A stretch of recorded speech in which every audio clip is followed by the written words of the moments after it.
there is a lot of terrorists that succeed at getting us inside Israel. So I told her again, okay, what is a lot? 20 terrorists, 30 terrorists, 50 terrorists, 100 terrorists, okay? Even if it's 100, we're 3 miles from the borderline, it's quite far. Close to the closest kibbutzim, the idea is gonna control it. So for 1 hour, 2 hours, it's gonna be a bit scary, but we're gonna drive home safely today. We have nothing to worry about. But 15 minutes after 7 a.m., we get a notification on our phone. There is shooting battles in Sderot. It was the point that I got scared, because Sderot is farther from the borderline from us, and it's not that far from here. It's like 15 minutes drive from Kibbutz Reim.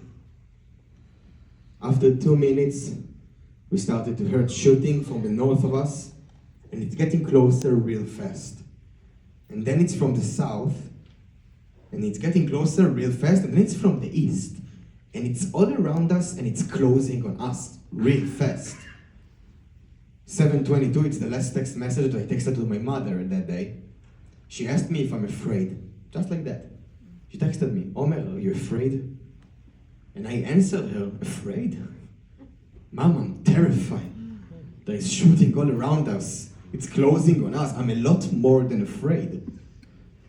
And at the same time, I looked at a guy, he arrived to the shelter like 2 or 3 minutes after me, and he keeps saying to all of us on repeat, I have a family in Be'eri, they know that we are here, they sent someone with a weapon to protect the shelter, everything is fine. And he keeps saying it.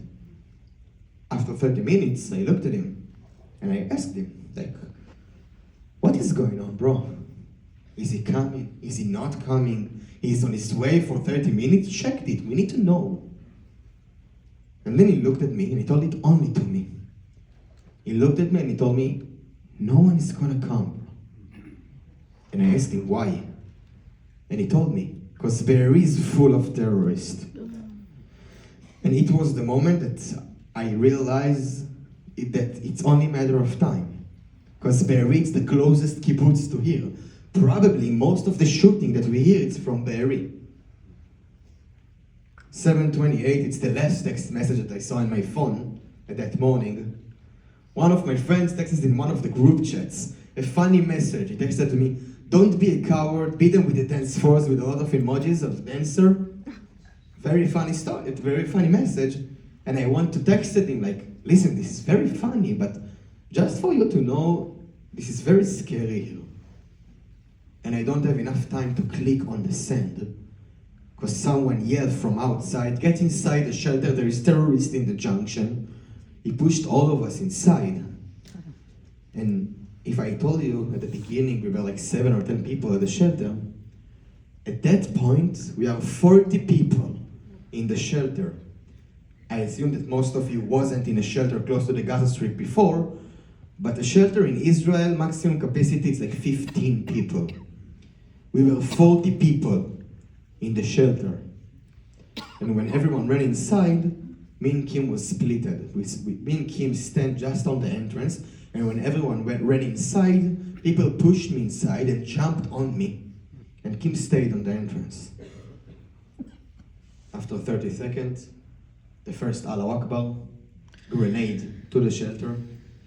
The grenade was exploded. The first thing that I've done, it's Kim, where are you? Are you okay? Omer, I'm here, I'm fine. She's answered me.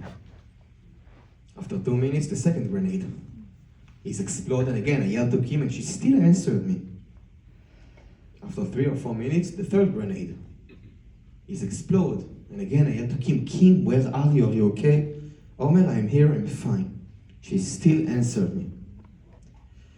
But after the third grenade, it was complete chaos in the shelter. Complete chaos.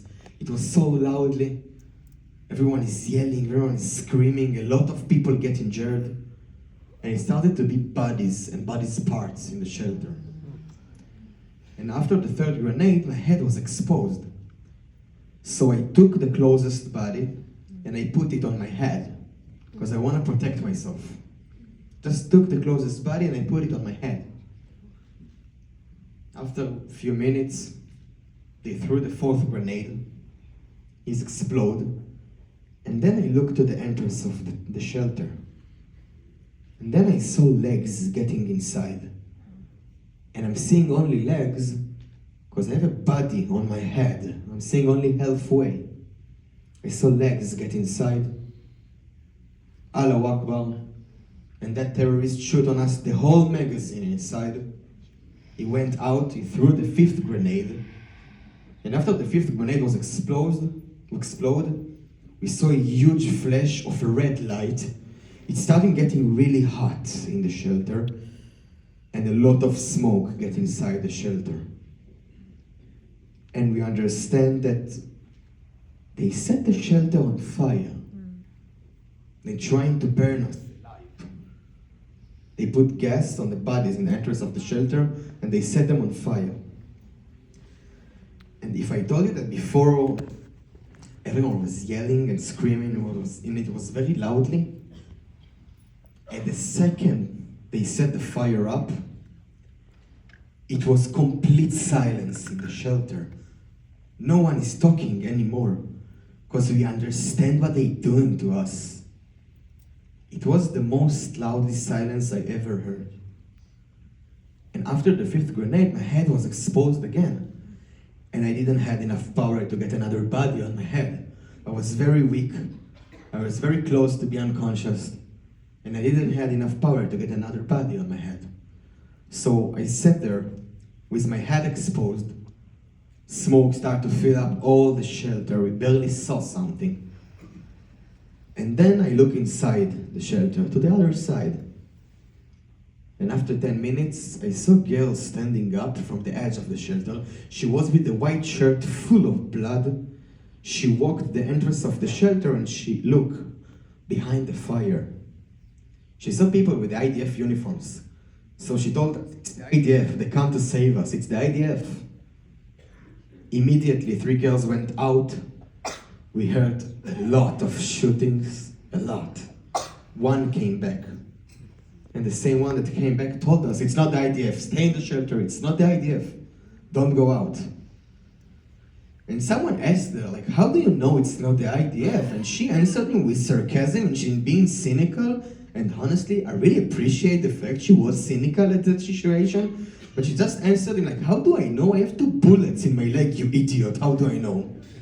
Thanks God, Baruch Hashem, she's alive today. And the first thing that I've told her is that I really appreciate the joke at that point. I didn't have enough air to bring that laugh out, but the feedback was important for me. And then she sat down. They threw the 6th grenade. And I looked at him. My head is exposed. He's right here on the floor, a few feet from me. I looked at the grenade, and I remember that I said loudly. I just said goodbye. I was breaking up. I looked at the grenade and I said goodbye. And then, at the last second, the same girl with the white shirt jumped on him. She pushed him and he's exploded in the entrance of the shelter. And it was the moment that I realized that I'm going to die today. I'm not gonna end this day alive. Because the next grenade they're gonna throw to the shelter probably she don't have the courage to do that again. And even if they're not gonna throw another grenade, the fire is not only in the center of the shelter, she's here. We saw the fire in front of us, she's getting inside. And I completed and accepted my death. Just completed with my death. And at the second I accepted my death, I don't know how to explain it, but I felt like really peaceful. For real, I felt peaceful, like very silent. All of the anxiety that I felt before just disappeared in a second, and I felt really peaceful.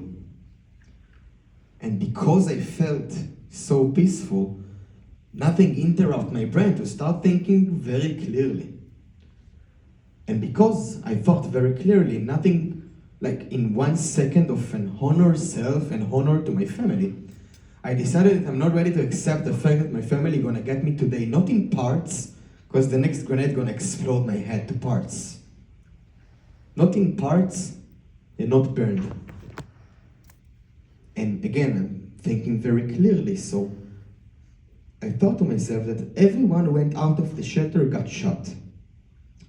If I'm gonna go out, they're gonna shoot me, and then I'm gonna die, and it doesn't matter. I'm already died. I'm going to die today. It doesn't matter. But if I'm gonna go out, they're gonna shoot me, and I'm gonna die, and my family gonna get my whole body not burned. So I decided to went out of the shelter.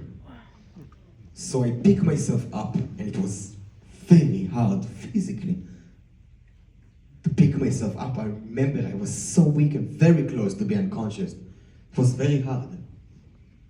And I picked myself up. I walked to the entrance of the shelter. I saw a wall of fire in front of me, a wall of fire.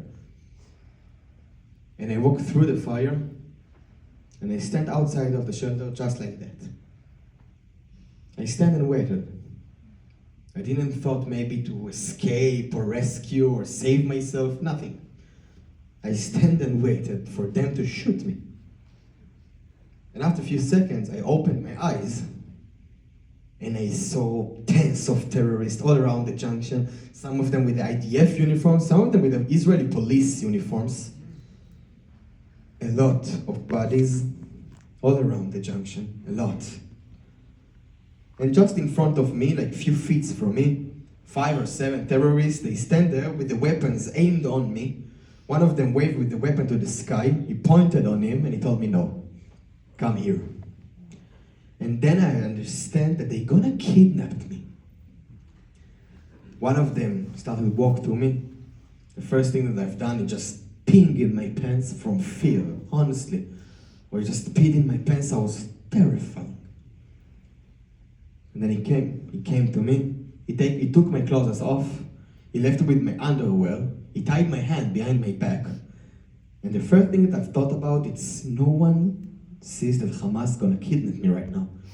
No one. And the first name that came to my head, it's Ron Arad. I've told myself that they're gonna kidnap me now and I'm gonna be that hostages that no one know what happened to him. And we start walking with that thought in my head. And then we walk across the road. And in the edge of the road, I saw the yellow gate of the entrance of Kibbutz Re'im. In every kibbutz in Israel, there is a yellow gate in the enter. So I saw the yellow gate, and I turned around to the yellow gate. I looked at the yellow gate, and I walked across the street just like that. And I looked at the yellow gate. Because I understand and thought to myself, at the day they're gonna try to figure out what happened in the junction, they're gonna take the video out of the camera of the entrance of Kibbutz Re'im, and then they're gonna see me, Omer Wenkert, being kidnapped alive. So I walked across the road and looked to the yellow gate. After a few minutes, they put me on a truck. We started to drive to Gaza. After 10 minutes, we get to a huge fence, completely open above me, completely broken open above me. It was the Israel-Gaza borderline. We get inside Gaza with nothing interrupt us, like we are on the high road. Get inside Gaza. In a minute, hundreds of Gaza's people, hundreds, run to my truck, and for almost an hour, they beat me, just don't stop. With fists, with sticks, iron rods, they threw stones on me. Even phones were thrown on me at that day. From 2-year-old babies on their parents' shoulders until 90-year-old guys. 2-year-old babies. And the only thing that I've noticed, that there is a lot of people filmed me. A lot of people are getting picture of me. There is a lot of phones and camera above me. So I started to look at each camera for 1 second. Like 1, 2, 3, 4, 5, 6. Because I understand that it's enough for me that only one people gonna publish was it filmed today, and then everyone in Israel gonna know, my parents gonna know that Hamas took me alive. And today, in fact, I can tell you that my parents got a video of me in 1 p.m. at October 7th doing the exact same thing from a truck to a camera. And at October 7th, 1 p.m., my parents understand that Hamas kidnapped me alive. After a few minutes, the terrorists understand what I'm doing. He covered my face. We keep driving. We get to a hospital. And before I'm going to tell you what happened in the hospital, I want to show you that video that my parents get at October 7th. I have to say it's a very hard video to watch, so it's important for me to say it before, but I want you to recognize that 1 second that I'm talking about, that I look to the camera. You don't see it on the screen.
So maybe later I will show you that video.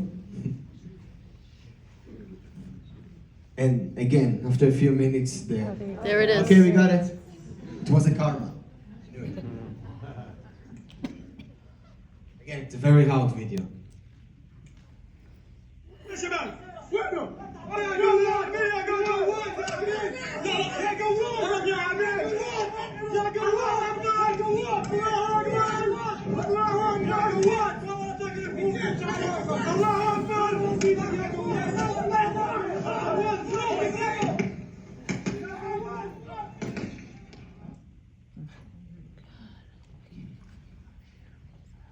So, we get to the hospital. We've been at the hospital for 15 minutes. And after 15 minutes, they get me on another truck. We drove for like 5 or 6 minutes. And then they stopped the truck. They took me out of the truck, get me inside a huge hangar with a hole in the ground. They took me down the hole, put me on my belly, and then they took the picture that published after that in Israel, my kidnapped picture. They took me up, turned me around. I saw the enter of the tunnel in front of me. And then they told me, get inside. And I'm getting underground, and the first thing that I've told myself is, Omer, this is your life now. You have nothing to do with the fact that you are kept by Hamas hands. It's not under your control. You have nothing to do with it.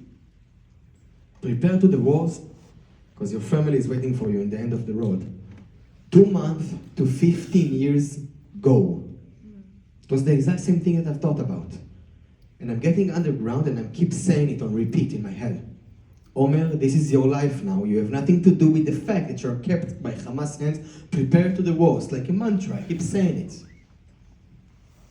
And after an hour, maybe more, that we walk underground, deeply underground, then we stopped. We get to a little cube, they dig in a hole underground. They get me inside that cube. And then I saw 4 Thai people tied with their hand behind their back. And one guy is laying on the ground, he's blindfolded, cuffed with a shot injury in his stomach. It was Liam Or. Liam, it's an 18-year-old boy who was kidnapped from his own bed in his own house in Kibbutz Reim. It was the first time that I saw him. He was released, the first deal. And I remember, I look at the shot injury, and I've told myself, like, 5 to 6 hours. He's not gonna survive it. There's no way. Thanks God, Baruch Hashem, Liam is fine today. He had only like a sexy scar in his stomach, and that's it, I promise. Me and Liam been there for 3 days. The only thing that happened in that 3 days, they just beating us up. They don't stop for a second. It was crazy. I even remember that I've tried to close my eyes to fall asleep, and they just beating me up every time. I've tried to go to fall asleep. With fists, they kick us, step on us. With the weapons to the face, to the ribs, to the legs. They don't stop. I even remember they keep step on Liam's shot injury because they want him to bleed up. It was crazy. But after 3 days, they transfer us. We walk like 30 or 40 minutes underground, and then we get to a room. And actually, it was a big room. I really remember that me and Liam was very surprised there were things like that underground in Gaza. It was a big room. And we get inside that room, they untied us. They gave us one little piece of a nylon bag, and they put that in the edge of the room, gave us another little piece of a nylon bag. This is where you sleep, and this is your blanket for 6 people. And they went out of the room and closed the door behind them. Me, I was laying on the ground with my eyes closed. I'm completely denied the situation. I'm not ready to handle it. I'm completely denied it. Just laying down, closing my eyes. After a few minutes, I felt someone grab my hand. I opened my eyes, I saw Liam grab my hand, and he told me, "Be strong, brother." So I sat up, I looked to Liam, I sat up and I told him, I'm still holding his hand. "Don't lose your hope, we're gonna end up home." It was the first sentence that I've told Liam. Don't lose your hope, we're gonna end up home. And at that moment, I realized a few things.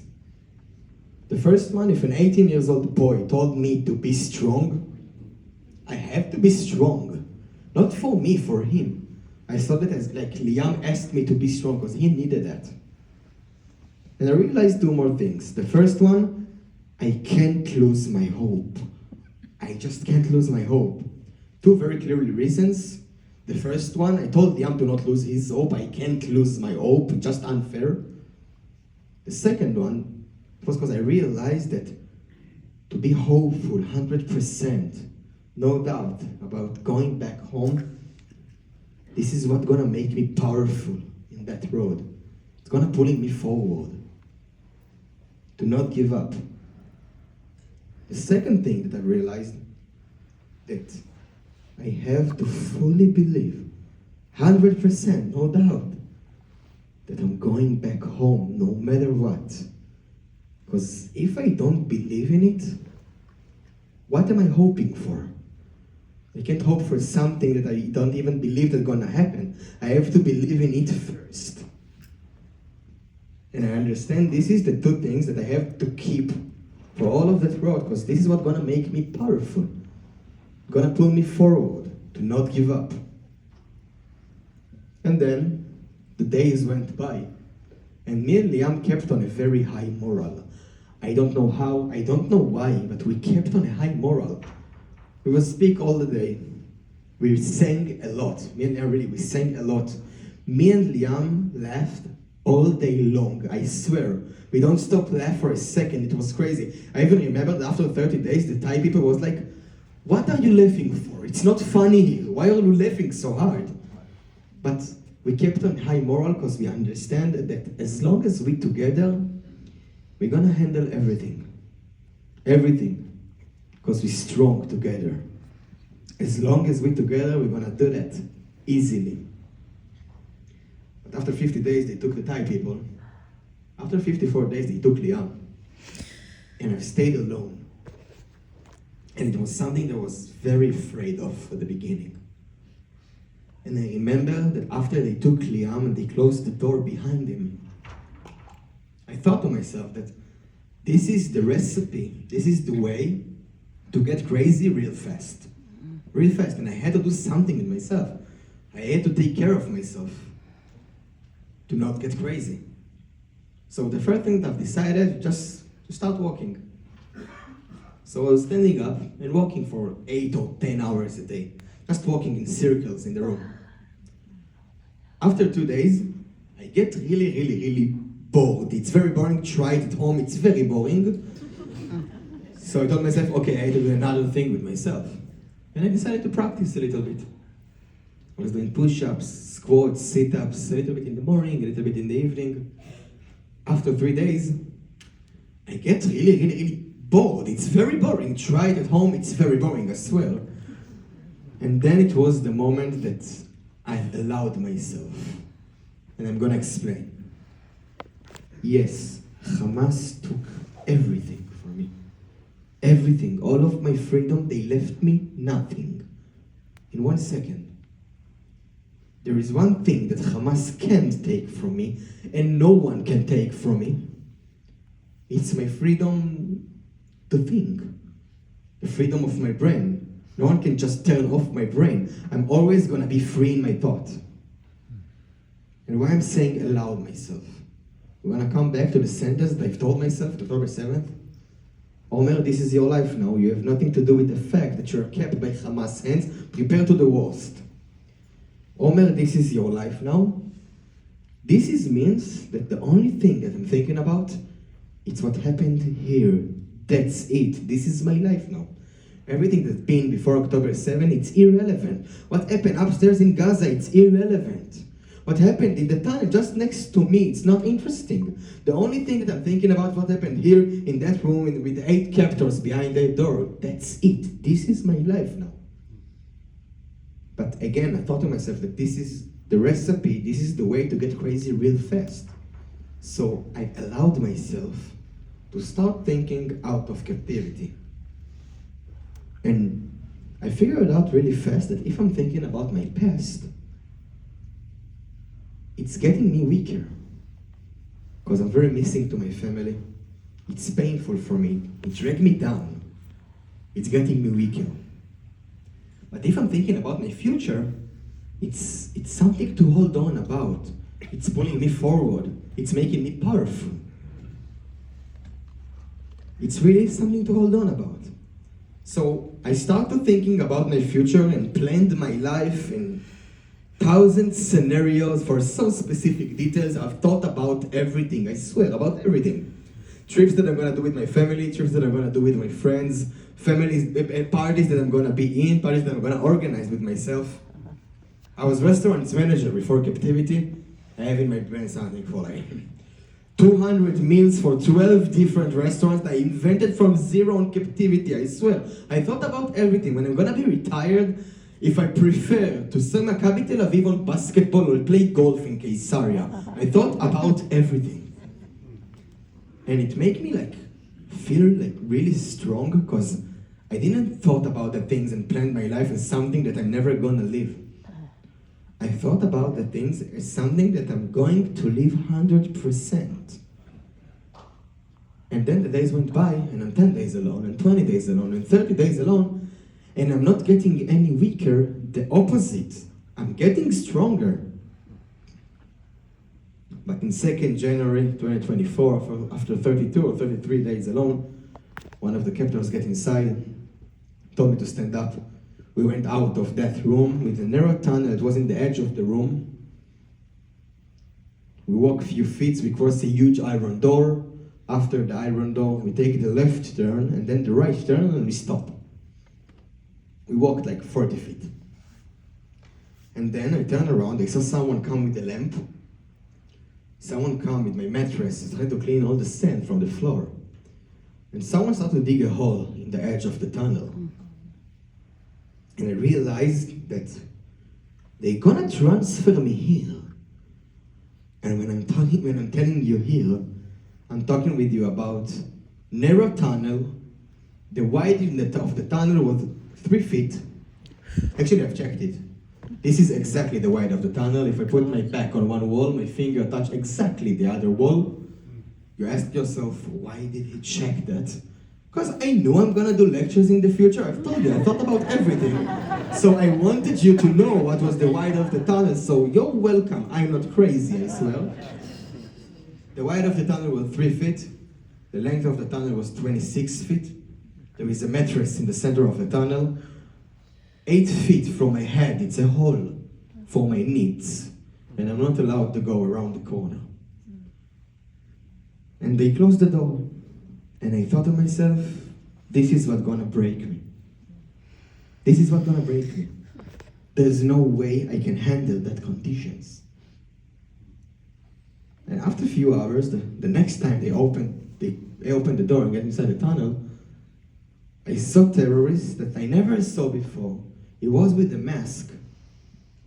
And he introduced himself as the new crew who guard me. And then he told me that specifically, I know it sounds crazy, but he told me that specifically, we are the new crew who guard you. And the direct order from the commando is to do whatever we can to get you crazy before you're gonna be released. Whatever we can. I know it sounds crazy, but he told me that specifically. Then he went out and closed the door. And again, I thought to myself, this is what's gonna break me. This is what's gonna break me. And for 4 days, it was exactly like the beginning. I was laying on the ground, I'm closing my eyes, I'm completely denied the situation, I'm not ready to handle it. Completely denied the situation. I even remember that every time I open my eyes, I get a panic attack from how the wall is close to me. I was open my eyes, getting terrified with a real claustrophobic attack and close them immediately. But after 4 days, I remembered again about the sentence that I've told myself at October 7th. Omer, this is your life now. You have nothing to do with the fact that you are kept by Hamas hands. Prepare to the worst. Prepare to the worst. The conditions that I've imagined at October 7th, it's a lot worse. A lot. It's way worse than this.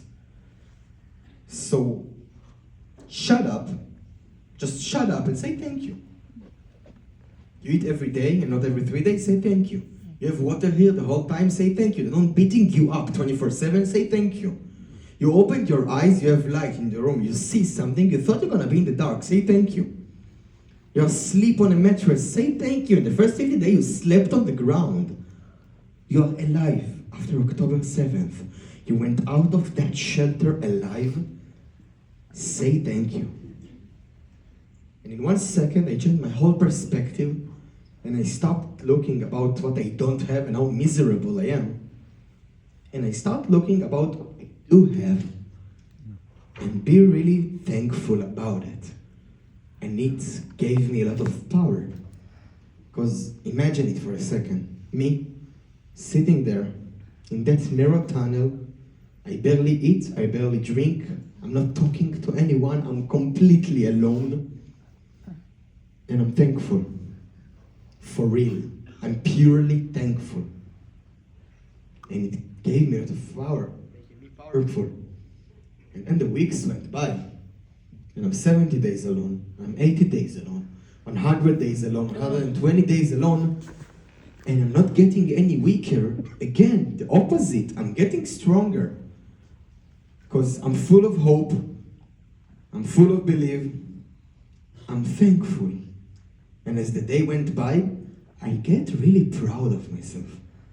I was very proud of myself that even after 130 days alone, 140 days alone, I'm still powerful. I'm handling the situation, I'm doing that. And I was very proud of myself and it made me feel even powerful. But after 150 days alone, 2nd or 3rd May, I don't remember exactly, one of the terrorists got inside, he told me there is some deal that Israel and Hamas talked about. He even told me the details of the deal. He told me that Hamas signed on that deal and they're waiting for the Israeli answer. And I was too naive to really believe it's gonna happen. But after 3 or 4 days, I got inside the tunnel again. And he told me, there is no deal. Israel didn't sign on that deal. The IDF get inside Rafah, there is a huge war upstairs, it's a big mess, and Israel closed all of the borderline. And what does it mean about you? There's no food, there's no water, there's no shower, and something about the shower, the first 10 months of captivity, I didn't even shower once. Every 50 or 60 days, they brought me like 2-liter bottle of water to pour on myself.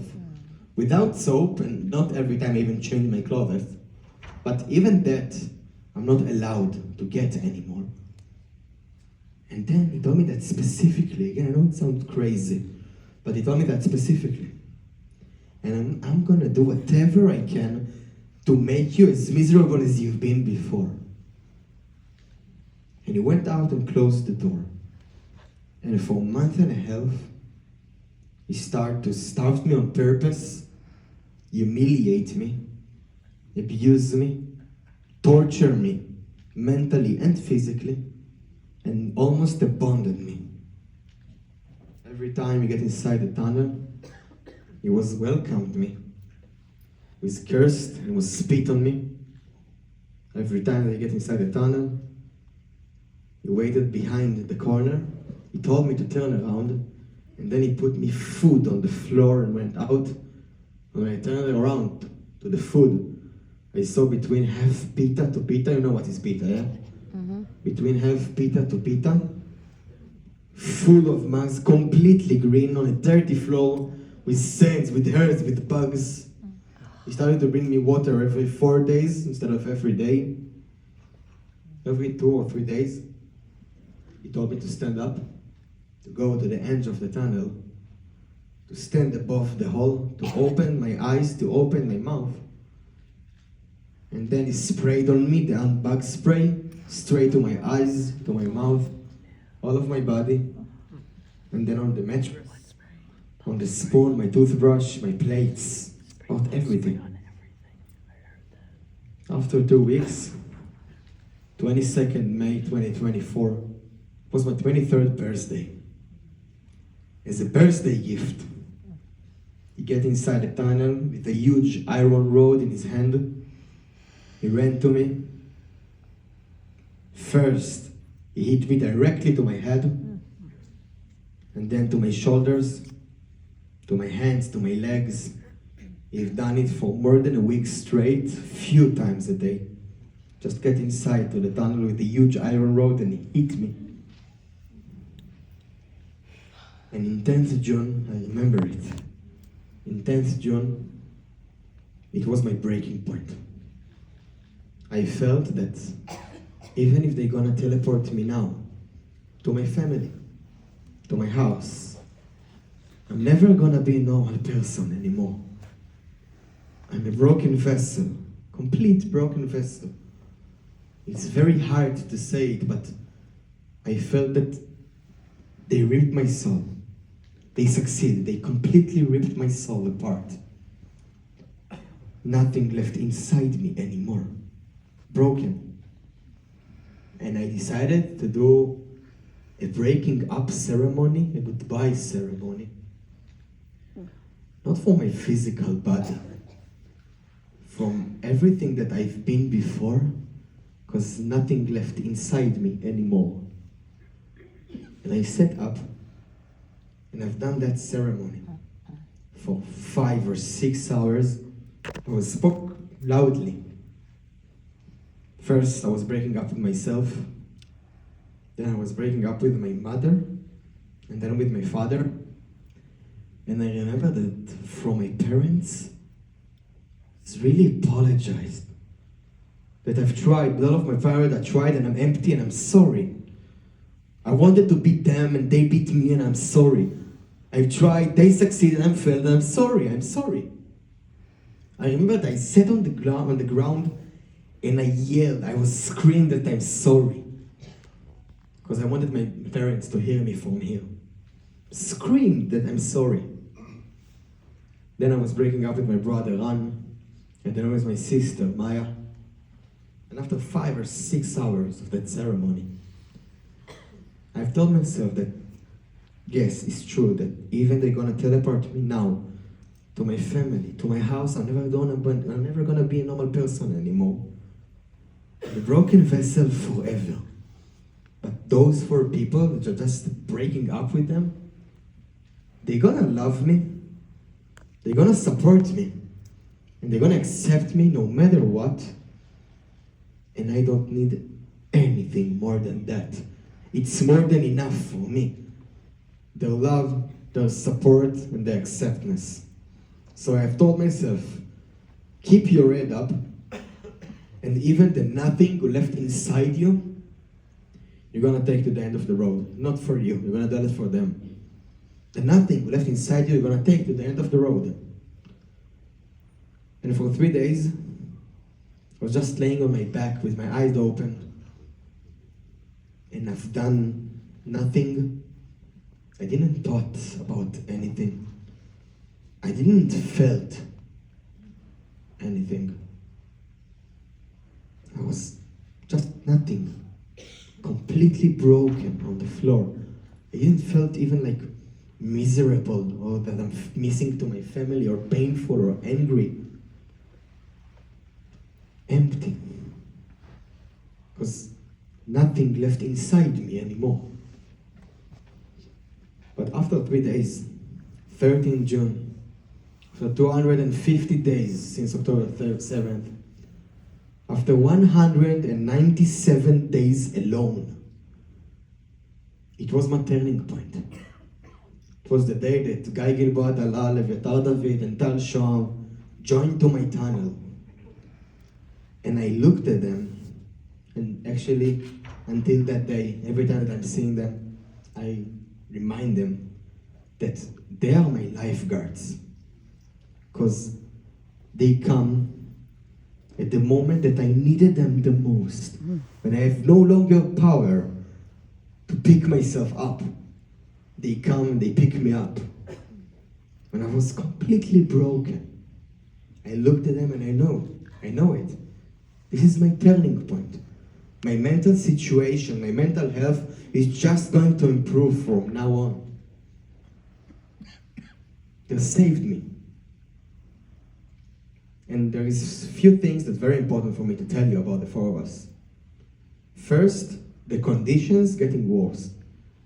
Because the food splits to 4 people, the water splits to 4 people. All of the tunnel is 4 mattresses just stick to each other, and 3 feet from the last mattress, it's a hole for our needs. And I don't care, just not alone anymore. I don't care to starve for weeks, just to not experience that alone anymore. And another thing that's very important for me to tell you about the four of us, this is about our schedule.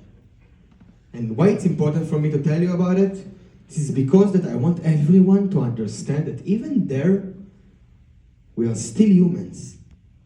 And we created a human life in the most unhuman conditions. But the only thing you want to feel in captivity is just to feel human for a second. Just to feel human. And we created a schedule, a routine, that makes us to feel like real humans. And it looks like that. The alarm in the morning, it's the door opening. Again, it's a huge iron door, very narrow tunnel. The door was open, everyone wake up, believe me. Poof, cool. Everyone is wake up, no one is missing that, believe me. The terrorists get inside, you brought us food for the rest of the day, you went out and closed the door. After we closed the door, we were playing Masriya. What is Masriya? Masriya, it's a card game, it's a Gaza's card game that the captors upstairs learned Guy, Eviatar, and Dal. And Guy, Eviatar, and Dal brought with them 2 packs of cards, so we had cards in the tunnel now. So we played Masriya. What is Masriya? This is the same rules like Remicube, you know Remicube, yeah? You need to count until 61, then you can take off the cards. So this is the rules, but because the people in Gaza don't know how to count, just go with it, brother. It's fine, 27, 71, it doesn't matter, just take the card off, I'm after you. This is the rules. After that, we took the 4th mattress up, and each one in his turn just go back and forth. The 7 feet he had to walk from the 3rd mattress to the hole for our needs. You know, to take care of ourselves, like physically also. It was very important, to move the body a little bit. Meanwhile, 3 of us starting to do a chess tournament. And of course, we don't have a chessboard, but we have 2 packs of cards in 2 different colors. So we making our chessboard, and then king is the king, queen is the queen, 10 is the knight, and we play chess. After the chess tournament, we ate our very, very little amount of food. But we talked about human life, so I'm gonna call it a dinner, because we called it a dinner. So we ate our dinner, and after the dinner, we set for something that we called movie night. What is a movie night? Each one in his turn pick a TV show or a movie that he likes the most and start tell us about it for so specific details. For an example, Tal picked Harry Potter. Harry Potter, it's 1 hour and 40 minutes movie. Tal told us about Harry Potter for 6.5 hours, okay? The third one in the series splits to 2 days because he wants the specific details. And I can tell you about something about Harry Potter that I'm a huge fan of Harry Potter, okay? A huge fan, incredible movies, one of my favorites. I don't know how Harry Potter looks like, so I didn't saw second from the movies. Tal did a great job, so I recommended a lot of incredible movies, see that at home, amazing. And it was our main event of the day, like it was the thing that we liked the most. And Guy really liked it the most. Guy decided one day that he stopped eat with us the dinner. He waiting for us to finish the dinner, and then he lay on the side, he's opened his meal, and then he done like, to-doom, like it's Netflix. He so liked it. It was his Netflix and chill moment of the day, really. So liked it, it was crazy. And that schedule made us like feel like real humans, and the days went by really fast. But again, I've told you that we ate very little amount of food. So as the months went by, we get really weak, very lean. We were so lean, it was crazy. We lost weight extremely fast. We ate every day like quarter pita to half pita for each 1 to 24 hours, or a small plate of 5 or 6 spoons of rice for each one for 24 hours. We ate barely nothing. And we were so in our life was in danger. I'm talking with you about my ribs was completely out. My shoulders, his skins and bones. My teeth almost got falling. The hair started to fall from all of my body. Our life was in real danger. It was crazy. We were so lean. But the only thing that we saw in front of us, it's a deal. We told ourselves, that pressure gonna make Hamas to sign on a deal. And when Hamas gonna sign on a deal, maybe one of us gonna be released, but 100% we're gonna get more food. And then, 21st January 2025, one of the captors get inside. He told us there is a deal. There is hostages that released already.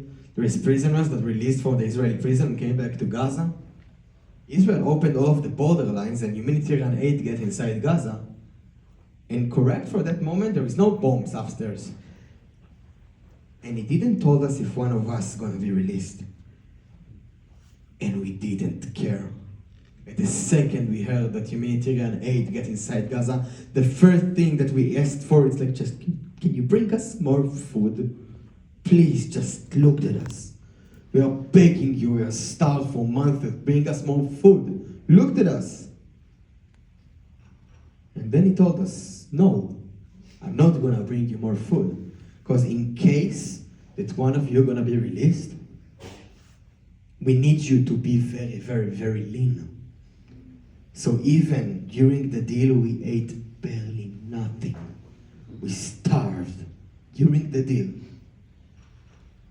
13 days before I was released, this is one day after Eli Sharabi, Or Levi, and Ohad Ben Ami was released, they were very lean, they look very bad. And the war started to go against Hamas. And Hamas understand that they can't show people like that anymore.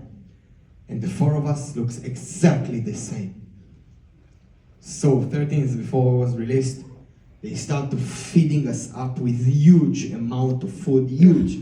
I'm talking with you about pounds of rice every day, pounds of chalva, pounds of dates, every day, tens of pitas, every day, to each one. Huge amount of food.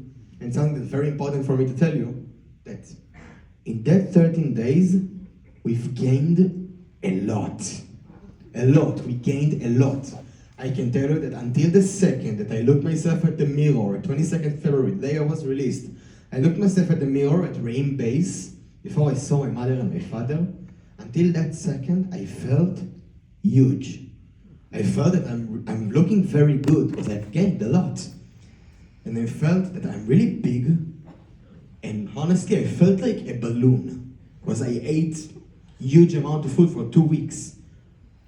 And then I looked at the mirror, and immediately I turned around to the bed and searched for the smallest shirt on the bed, because I told myself there is no way that my mother gonna see me like that. I was so lean. I can tell you that the official number that I've lost on captivity, it's 86 pounds. I've lost 40% of my body weight on captivity.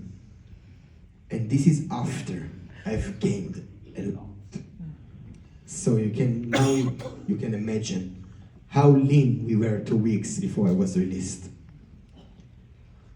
4 days before I was released, they blindfolded the 4 of us. They took us out of the tunnel to the room that I've been before, 2nd January 2024. They set us on the floor, and then they took the blindfolded off. We saw a huge plate of makluba. Makluba is an Arabic traditional food. Huge plate of makluba. Cup of coffee for each one, and the camera. Because every time with a huge amount of food in Gaza, there is always a camera, because they need stuff to publish after the war. We ate the makluba, we drank the cup of coffee, and they split us. They took me and Tal to one place, Guy and Tal to other place. Me and Tal walked for like 7 hours underground, and then we get to another tunnel. There, we met Omer Shem Tov and Elia Cohen. We've been there for 4 days in that tunnel.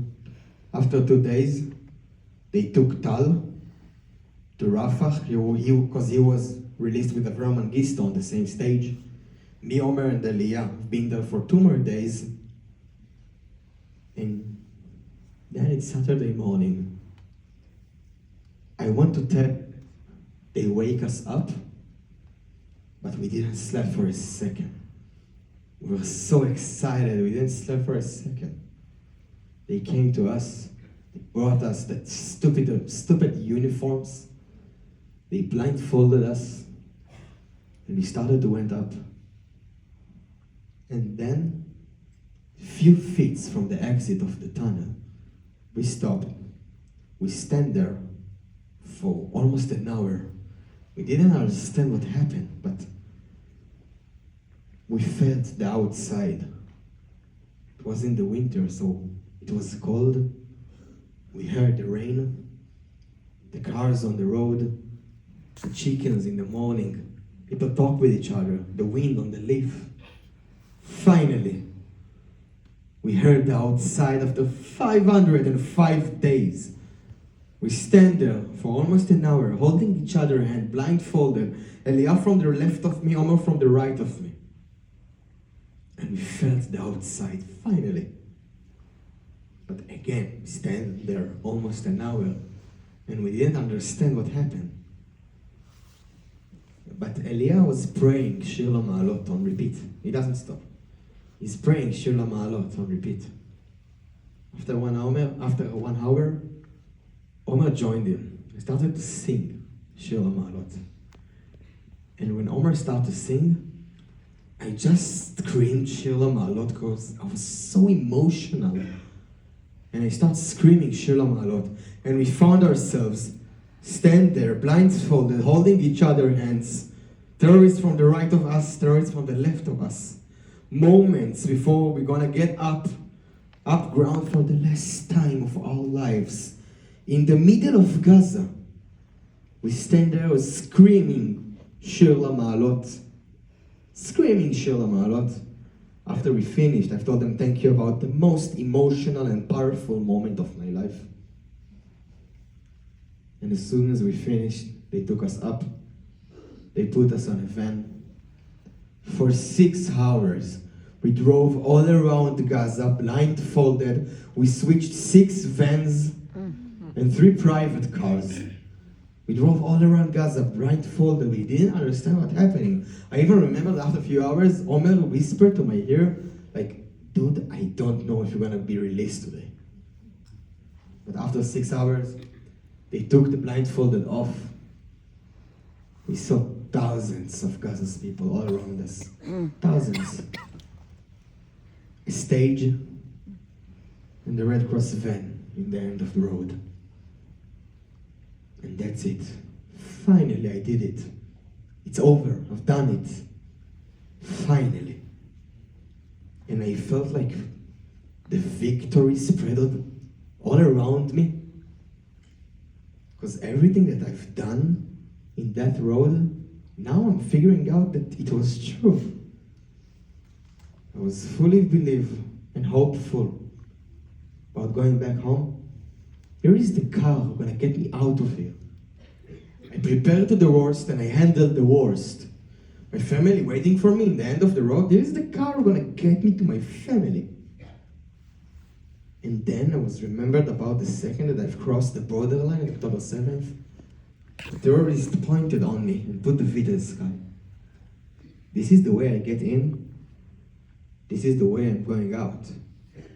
He took me down the van. I put the V to the sky, my personal victory sign. We get on the stage, and then to the Red Cross van. We drove for like 15 minutes, and then we got to Netzarim. At Netzarim, we met the IDF soldiers for the first time after 505 days. And then the IDF took us to Rain Base. At Rain Base, I met my mother and my father. Moment that I just can't describe with words. It was amazing. So many emotions that I'm sure there is no real name for that emotions. My most emotional and powerful moment of my life. And then we flew with a helicopter to Bellinson Hospital. In Bellinson Hospital, I met my little brother Ran and my little sister Maya. And then we walked all of the family hugging each other to the room in Bellinson Hospital. We closed the door behind us. And we all felt it. This is whole again. The moment that 5 of us waiting for him for 505 days finally happened. And then the sentence that I've told myself at October 7th come to my head, but in a different version. Omer, this is your life now. You have nothing to do with the fact that you were kept by Hamas hands. The first chapter is over and now it's the second chapter. Because yes, my life was changed at October 7th. And the experience that I've been through for 505 days gonna walk with me until my last day. And I know that and I accept that. The first chapter was captivity, and now it's the second chapter. And the second chapter is very interesting because it's full of joy and happiness and euphoria. But I can't say to you that everything is perfect. It was a lie. It's gonna be a lie. Because there is a lot of difficult stuff that I need to handle in my daily. But again, it's fine because I'm accepted. And I was so sure that I'm gonna handle captivity. I'm sure that I'm gonna handle the second chapter also. And it's very interesting also because I'm feeling like I get a new Omer as a gift. And now I'm feeling like teenager all over again. I'm exploring myself. I'm learning myself from the beginning. I'm learning my environment learning me. What's fit, what doesn't fit. And who knows, maybe in a few years I'm gonna stand here in front of you, talking with you about my second chapter. And for the end, I'm gonna say something very important for me to say on every stage. Am Yisrael Chai, thank you very much. Am Yisrael Chai! Thank you.